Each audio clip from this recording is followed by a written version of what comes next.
Kita akan lanjutkan ya tema kita tentang kerajaan yang tak tergoncangkan. Ya, kerajaan yang tak tergoncangkan diambil dari kitab Ibrani pasal 12. Saya akan baca mulai ayat yang ke-25 sampai ayat yang ke-29. Ibrani pasal yang ke-12 ayat 25 sampai 29, demikian bunyi firman Tuhan. Jagalah supaya kamu jangan menolak Dia yang berfirman, sebab jikalau mereka yang menolak Dia yang menyampaikan firman Allah di bumi tidak luput, apalagi kita jika kita berpaling dari Dia yang berbicara dari surga. Waktu itu suaranya menggoncangkan bumi, tetapi sekarang Ia memberikan janji, satu kali lagi aku akan menggoncangkan bukan hanya bumi saja, melainkan langit juga. Ungkapan satu kali menunjuk kepada perubahan pada apa yang dapat digoncangkan, karena ia dijadikan supaya tinggal tetap apa yang tidak tergoncangkan. Jadi, karena kita menerima kerajaan yang tidak tergoncangkan, marilah kita mengucap syukur dan beribadah kepada Allah menurut cara yang berkenan kepadanya dengan hormat dan takut. Sebab Allah kita adalah api yang menghanguskan. Saudara dikasihi Tuhan, kerajaan yang tak tergoncangkan. Nah, saudara, tidak dapat dipungkiri bahwa kita pada saat ini sedang hidup dalam situasi yang penuh dengan goncangan. Sadar atau tidak sadar bahwa kita sedang hidup dalam dunia atau situasi yang akan terus mengalami goncangan demi goncangan. Dan beberapa waktu yang lalu saudara kita sudah bagaimana merasakan tentang goncangan yang diakibatkan dari COVID-19. Dampaknya sampai hari ini terasa, yang memporak-porandakan segi-segi kehidupan manusia. Saudara, ya, bukan hanya masalah ekonomi yang diporak-porandakan, bukan hanya ekonomi saja yang digoncangkan, masalah rumah tangga pun melalui COVID-19 ini juga begitu luar biasa. Beberapa waktu yang lalu di televisi diberitakan di Kabupaten Bojonegoro, sampai bulan Juni, ya saudara, berapa bulan? 6 bulan ya. Itu sudah ada 1.500 ya yang mengajukan perceraian di pengadilan agama.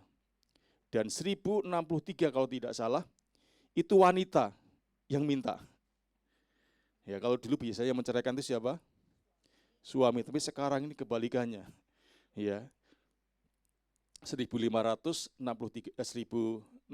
itu wanita yang minta cerai. Alasan salah satunya adalah masalah ekonomi. Saudara, hubungan antara manusia juga digoncangkan. Saya masih ingat ketika saya masuk rumah sakit itu seperti bukan manusia lagi. Waktu kena COVID itu saudara. Ya. Naruh barang juga seperti barang yang najis begitu ya. Saudara, jadi hubungan antara manusia juga digoncangkan. Semua mengalami goncangan. Tapi saudara, itu hanya sebagian kecil dari goncangan-goncangan yang akan terus dihadapi oleh manusia. Oleh kita, saudara. Kenapa, saudara? Dikatakan bahwa itu hanya sebagian kecil saja, goncangan-goncangan yang akan terjadi, yang kecil saja yang membuat banyak orang kelimpungan, banyak orang begitu stres, dan banyak orang yang akhirnya, saudara, mengambil keputusan yang tidak sesuai dengan firman Tuhan untuk mengakhiri hidupnya. Saudara, dengan cara bunuh diri. Kenapa? Firman Tuhan katakan tadi ada ungkapan satu kali lagi. Ya, ada ungkapan satu kali lagi, ayat 27 dikatakan tadi. Ya, itu sudah memberitahu kepada kita akan datangnya sebuah goncangan yang lebih dahsyat lagi. Karena apa? Bukan hanya bumi yang kita pijak saja yang akan digoncangkan, tetapi apa? Langit juga akan digoncangkan. Nah saudara, dari bawah, dari atas digoncangkan semua, kita hidup di tengah-tengahnya. Saudara bisa bayangkan ya, ada istilah ya, sudah jatuh ketiban sial, betul saudara ya. Saudara, nah kita hidup pada situasi seperti itu. Apalagi kalau saudara baca dalam kitab Wahyu di sana, kalau nggak salah 15, 16 pasal di situ, saudara ada istilah 7 sangkakala dan 7 cawan murka Allah. Murka ke-1, ke-2 itu bukan semakin ringan, tapi semakin apa saudara? Semakin besar, semakin menakutkan. Dan kita akan menghadapi situasi semacam itu saudara. Tuhan memang sedang menggoncangkan segala sesuatu yang dapat digoncangkan dengan tujuan supaya apa? Supaya tinggal tetap yang tidak tergoncangkan. Apa yang tidak tergoncangkan itu saudara? Kerajaan Allah. Kerajaan Allah. Memang ini ada erat hubungannya dengan kehidupan gereja. Supaya gereja tidak dipastikan berorientasi kepada kerajaan Allah dan bukan kepada dunia ini, kerajaan dunia ini. Karena apa saudara? Hanya kerajaan Allah saja yang akan tetap tinggal, tidak akan tergoncangkan.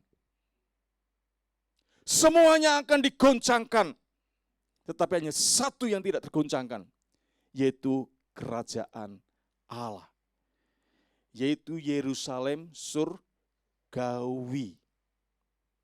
Nah, saudara, firman Tuhan memberitahu kepada kita dalam kitab Ibrani ini. Penulis kitab Ibrani menekankan bahwa kita hidup di dalam kerajaan yang tak tergoncangkan. Sebagaimana dikatakan tadi ayat 28, jadi karena kita menerima kerajaan yang tidak tergoncangkan itu. Jadi saudara dan saya adalah orang-orang yang telah menerima kerajaan yang tidak akan tergoncangkan itu. Jadi saudara, orang yang berbahagia. Karena saudara dikatakan, karena kita menerima kerajaan yang tidak tergoncangkan. Nah, pertanyaannya saudara, apa yang harus kita lakukan di dalam kerajaan yang tak tergoncangkan itu? Saudara, ada 3 hal ya yang dapat kita pelajari dari kitab Ibrani pasal 12 ini. Yang pertama saudara, apa harus kita lakukan ketika kita ini masuk dalam kerajaan yang tidak tergoncangkan? Yang pertama yaitu mendengar sang raja. Ayat 25 dikatakan, jagalah supaya kamu jangan menolak dia yang berfirman, sebab jikalau mereka yang menolak dia yang menyampaikan firman Allah di bumi tidak luput, apalagi kita, jika kita berpaling dari dia yang berbicara dari surga. Saudara, Yesus sang raja adalah pribadi yang menyampaikan firman-Nya. Ya. Jadi Yesus itu adalah Allah sendiri. Firman itu sendiri. Dan dia berbicara kepada kita. Saudara, apa yang harus kita lakukan? Bagi kita sebagai warga kerajaan Allah, ketika sang raja itu bersabda, sang raja itu berfirman, maka yang harus kita lakukan adalah kita harus mendengar dengan pengertian dan melaksanakan apa yang menjadi titah atau perintah sang raja itu, saudara. Setajam sekeras apapun, kalau itu adalah firman Allah, kalau itu adalah perintah Allah, saudara, maka kita harus mendengar dan melaksanakan atau melakukannya. Yang pada waktu itu orang Israel menolak supaya Tuhan tidak berbicara karena suaranya begitu luar biasa dahsyatnya. Ketika apa saudara? Allah bicara kepada Musa di Gunung Sinai. Ya. Dia enggak tahan mendengar suara Tuhan sehingga dia menolak supaya Tuhan tidak bicara. Nah, apalagi ini adalah firman itu sendiri. Allah itu sendiri, Yesus Kristus adalah firman yang berbicara. Kita harus mendengar dan melaksanakan. Sekalipun itu mungkin firman-Nya keras, firman-Nya tajam seperti silet, saudara. Tapi tujuan semua itu diberikan supaya itu untuk kebaikan bagi kita, saudara. Karena apa? Siapa yang menolak dan meremehkan firman akan menanggung akibatnya, tetapi siapa yang taat akan menerima upah atau balasan. Amsal 13 ayat 13 dikatakan begitu, saudara. Jadi setajam sekeras apapun firman itu, kalau itu adalah firman Allah, saudara, maka saudara, jangan kita tolak dan jangan kita remehkan. Tapi taati, saudara. Karena apa? Orang yang mentaati firman, yang mau menerima firman Allah, bukan menolaknya atau meremehkannya, dia akan menerima upah. Saudara, kenapa sih mungkin masalah-masalah kita nggak cepat selesai? Bahkan masalah terlalu timbul, nggak pernah selesai. Kenapa, saudara? Mungkin salah satunya karena kita ini mengeraskan hati kita untuk tidak mendengar dan melaksanakan firman Allah. Kalau firman katakan, ampunilah mereka. Saudara, kalau kita mengeraskan hati, enak aja lu. Enak di dia, enggak enak di saya.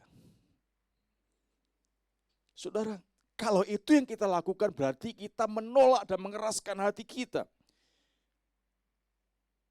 Sehingga kita akhirnya menyimpan kepahitan dalam hidup kita, dan kepahitan itu tidak pernah menyelesaikan masalah, tidak pernah, saudara, membawa kebaikan dalam kehidupan kita, justru akan merongrong dan akan merusak kehidupan kita.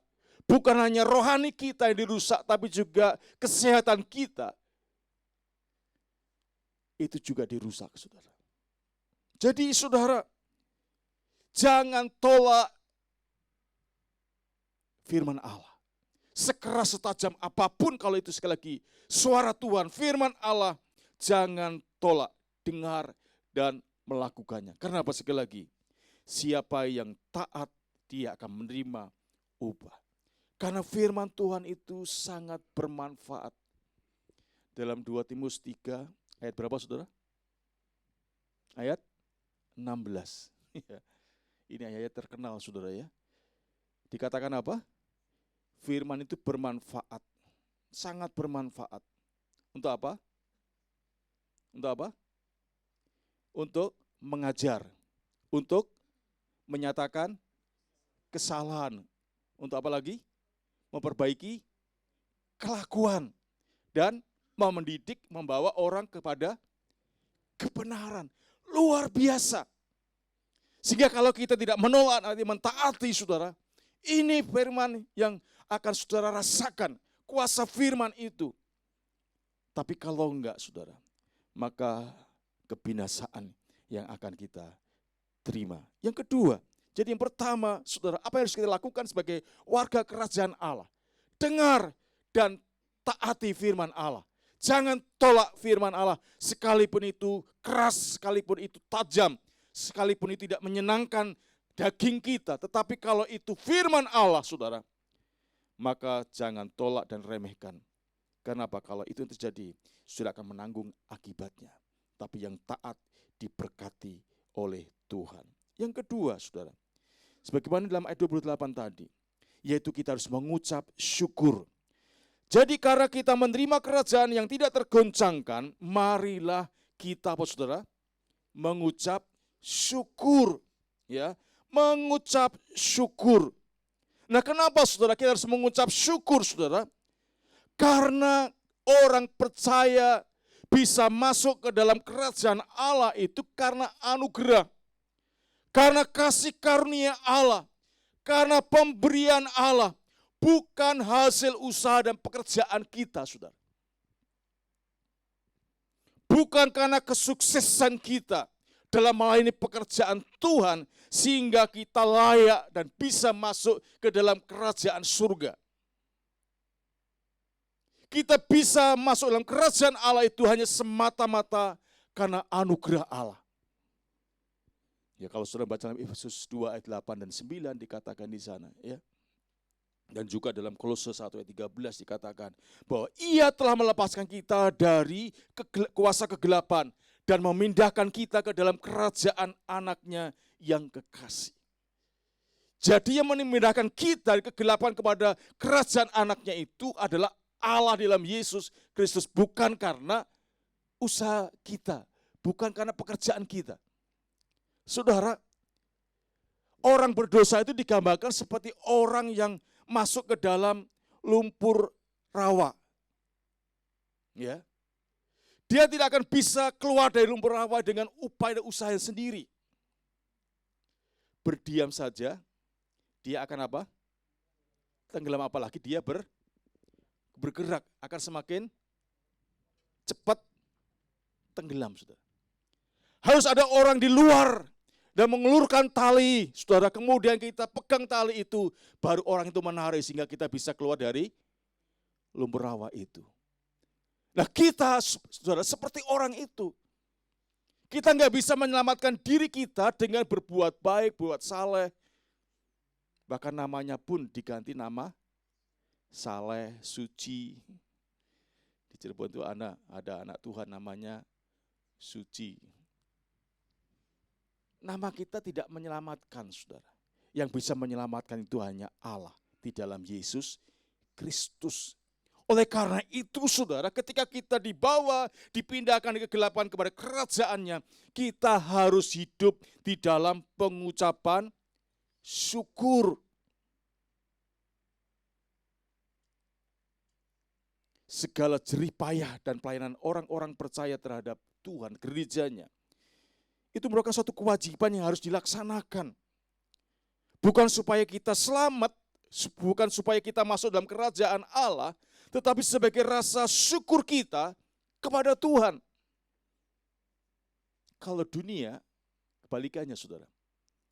Jadi jasa kita itu yang akan menolong kita untuk bisa masuk surga. Sehingga orang dunia mengejar berbuat baik, mengejar hidup saleh. Tapi kalau ditimbang, hidup baik, hidup saleh sama yang jahat, kira-kira gimana, saudara? Ya, banyak yang mana? Saudara, tapi kita, saudara, kita nggak bisa. Kesalehan perbuatan baik itu adalah buah atau hasil dari karena kita sudah dipindahkan ke dalam kerajaan Allah. Kita sudah dipindahkan ke kegelapan kepada terangnya. Sehingga sifat yang baru inilah yang muncul sebagai buahnya, saudara. Bukan supaya kita masuk, tetapi karena kita sudah masuk dan hidup sebagaimana seharusnya yang masuk dalam kerajaan Allah itu. Yaitu apa? Hidup saleh, hidup kudus.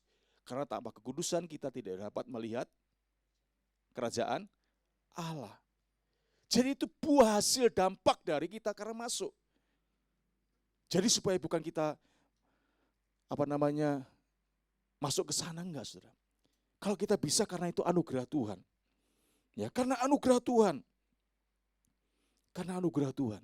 Oleh karena itu, saudara, bersyukurlah kepada Tuhan. Dalam kondisi apapun, bersyukurlah kepada Tuhan. Kalau kita bisa dan diberi kekuatan untuk melayani Tuhan sekalipun, itu juga karena anugerah Tuhan. Oleh karena itu kita melakukannya dengan hati yang penuh limpah syukur. Karena tidak semua orang bisa melakukan itu. Tetapi kalau kita bisa, itu karena anugerah Tuhan. Jadi tim musik harus menyadari itu semua. Kalau kalian bisa masih main itu dengan bagus, itu anugerah Tuhan. Bukan karena aku masih muda. Enggak. Ya, saudara. Karena anugerah Tuhan. Sehingga kita memberi yang terbaik. Saudara, karena itu memang seharusnya yang harus dilakukan. Ya. Bukan karena supaya kita ini syarat sebagai masuk ke kerajaan Allah, enggak. Karena buah, karena kita sudah masuk dalam kerajaan Allah itu. Sehingga enggak cocok kalau kita masuk dalam kerajaan Allah, kemudian hidupnya tidak mempresentasikan kerajaan itu, enggak cocok, saudara. Maka ya, saudara seperti duta besar, kalau enggak mempresentasikan bangsa Indonesia, pemerintah di Indonesia, ya ditarik, saudara. Diganti dengan yang lain, karena enggak cocok warga Indonesia, tapi saudara yang diagung-agungkan, diluk-lukkan negara lain. Dia warga negara mana? Demikian juga seperti jemaat, ya, jemaat GPI Raja Wali, tapi yang diluk-lukkan terus, ya nggak masalah sih saudara.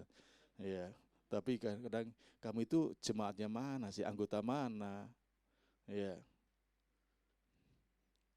COVID di mana, ya, saudara. Ini yang kedua. Jadi apa yang harus kita lakukan sebagai orang-orang yang masuk dalam kerajaan Allah adalah hidup di dalam pengucapan syukur. Lebih dari segala sesuatu. Karena kita sudah dipindahkan ke dalam kerajaan Allah. Yang tidak akan tergoncangkan, saudara. Walaupun mungkin saat ini ekonomi saudara, rumah tangga saudara sedang mengalami goncangan. Tetapi itu bukan menjadi alasan bagi kita untuk kita tidak mengucap syukur kepada Tuhan. Karena firman Tuhan, kehendak Allah itu adalah mengucap syukur dalam segala hal. Karena itulah yang dikehendaki oleh Tuhan. Saudara, waktu sakit bisa enggak bilang terima kasih Tuhan, Engkau baik? Masih bisa enggak? Rahasia supaya saudara cepat sembuh, jangan mengeluh, ngomel-ngomel saudara. Waktu saudara jangan habiskan hanya untuk bilang aduh, walaupun bisa juga. Tapi yang saya lakukan, bahkan istri saya waktu melahirkan saya pesan saudara, satu hal yang pesan. Ya, jangan bilang aduh walaupun sakit, ganti dengan Tuhan tolong saya. Sama-sama berkata tapi beda hasilnya saudara. Sehingga nggak perlu lama-lama istri saya menderita sakit, melahirkan. Nggak ada orang melahirkan nggak sakit, semuanya pasti sakit. Tapi jangan bilang aduh, apalagi bilang gara-gara kamu ya. Wah langsung suaminya talak 3. Nah, saudara, jadi mengucap syukur. Yang kedua, hidup dalam pengucapan syukur. Kemudian yang terakhir, saudara, yang terakhir yaitu apa? Beribadah kepada Allah. Beribadah kepada Allah. Jadi karena kita menerima kerajaan yang tidak tergoncangkan, marilah kita mengucap syukur dan beribadah kepada Allah menurut cara yang berkenan kepadanya dengan hormat dan takut. Saudara, ya, arti ibadah. Jadi konsep ibadah pertama kali itu dinyatakan di Alkitab, saudara. Pada waktu Allah menempatkan manusia pertama itu di Taman Eden. Tuhan Allah mengambil manusia itu, ayat 15, menempatkannya dalam Taman Eden untuk mengusahakan dan memelihara taman itu. Kejadian 2:15. Jadi ketika Allah menempatkan manusia itu di Taman Eden itu untuk apa? Untuk mengusahakan dan memelihara taman itu. Nah, kata mengusahakan itu bisa berarti beribadah. Ya, itu bisa berarti beribadah. Saudara, ya. Nah, beribadah berarti apa, saudara? Berusaha dalam hidup sehari-hari atau melakukan segala pekerjaan hidup sehari-hari sebagai bentuk pengabdian atau penyembahan kepada Tuhan. Ibadah adalah melakukan segala sesuatu untuk kemuliaan Tuhan, yaitu hidup yang berpusatkan kepada Kristus sebagai Raja. Ibadah itu bukan sekedar aktivitas melakukan ritual keagamaan tertentu secara fisik di acara, ya, atau di gedung gereja saja. Artinya apa, saudara? Bahwa ibadah itu bukan sekedar seperti hari ini kita lakukan. Tapi ibadah itu sebetulnya mencakup seluruh aktivitas apa, saudara? Kehidupan kita. Ibadah itu bukan hanya sekedar di gereja, tapi dimanapun kita berada. Seharusnya, saudara, itu sebagai sikap pengabdian dan sikap upaya usaha kita untuk menyenangkan dan menyukakan dan beribadah kepada Tuhan. Jadi ibadah itu bukannya dibatasi ketika kita menyanyi, memuji Tuhan, menyembah Tuhan, dan mendengar firman Tuhan. Tapi ibadah itu adalah kehidupan kita sehari-hari. Pada waktu saudara di rumah, pada waktu saudara di gereja, pada waktu sudah di jalan, pada waktu saudara di mana? Di sekolah, dimanapun saudara berada, itu satu penyembahan, satu ibadah kepada Tuhan, itu artinya ibadah sesungguhnya. Saudara. Sehingga kita tidak sembarangan melakukan sesuatu kalau kita menyadari bahwa apa yang kita kerjakan itu juga sebagai bentuk ibadah kita kepada Tuhan. Bekerja tidak ada bosnya, ya asal-asalan. Nggak diawasi asal-asalan. Tapi kalau kita menyadari bahwa kita sebagai orang yang sudah masuk dalam kerajaan yang tak tergoncangkan itu, maka sikap kita harus ibadah kepada Tuhan. Dengan cara apa saudara? Ya, firman Tuhan katakan dalam kitab Kolose juga, ya. Apapun yang kamu kerjakan, lakukanlah dengan segenap hati. Seperti untuk Tuhan, bukan untuk manusia. Saudara. Jadi apapun pekerjaan saudara, aktivitas saudara, lakukan semuanya itu untuk Tuhan. Sebagai pengabdian kita, sebagai ibadah kita kepada Tuhan. Saudara, sehingga kita tidak akan bisa sembarangan menjalani kehidupan ini.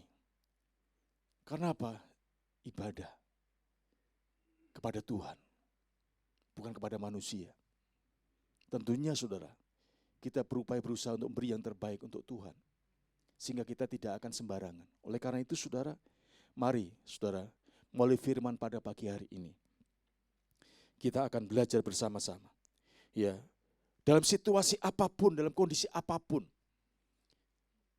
kita harus melatih diri kita untuk beribadah kepada Tuhan. Sebagaimana yang dinasihatkan kepada Paulus kepada Timotius, saudara, dalam 1 Timotius 4 ayat 7-8. Kita harus melatih diri kita untuk beribadah.